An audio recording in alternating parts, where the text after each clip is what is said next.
La femme et les dragons. Un grand signe parut dans le ciel. Une femme enveloppée du soleil, la lune sous ses pieds et une couronne de 12 étoiles sur sa tête. Elle était enceinte et elle criait, étant en travail dans les douleurs de l'enfantement. Un autre signe parut encore dans le ciel. Et voici, c'était un grand dragon rouge, ayant 7 têtes et 10 cornes, et sur ses têtes 7 diadèmes. Sa queue entraînait les tiers des étoiles du ciel et les jetait sur la terre. Les dragons se tinrent devant la femme qui allait enfanter, afin de dévorer son enfant lorsqu'elle aurait enfanté. Elle enfanta un fils qui doit paître toutes les nations avec une verge de fer.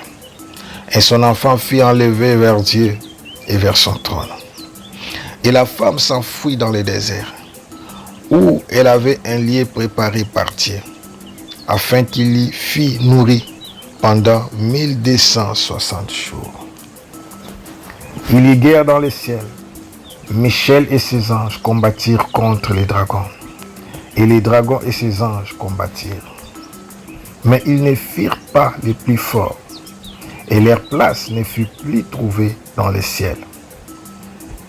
Et il fit précipiter les grands dragons, les serpents anciens appelés les diables et Satan, celui qui séduit toute la terre.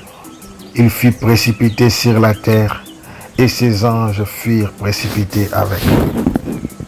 J'entendis dans le ciel une voix forte qui disait: Maintenant, le salut est arrivé, et la puissance et les règnes de notre Dieu, et l'autorité de son Christ, car il a été précipité l'accusateur de nos frères, celui qui les accusait devant notre Dieu jour et nuit. Ils l'ont vaincu à cause du sang de l'agneau et à cause de la parole de leur témoignage. Et ils n'ont pas aimé leur vie jusqu'à craindre la mort. C'est pourquoi réjouissez-vous, cieux, et vous qui habitez dans les cieux.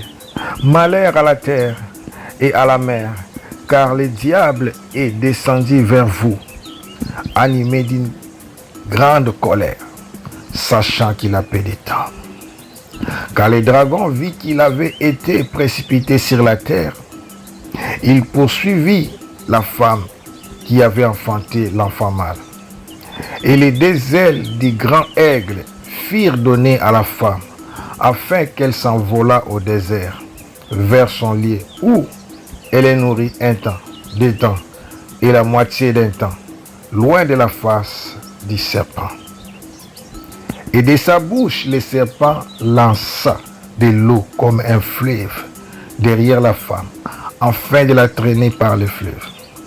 Et la terre secourit la femme, et la terre ouvrit sa bouche et engloutit le fleuve que le dragon avait lancé de sa bouche.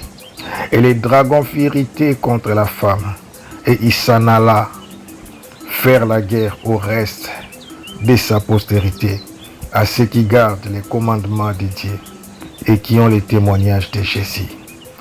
Il s'éteint sur le sable de la mer.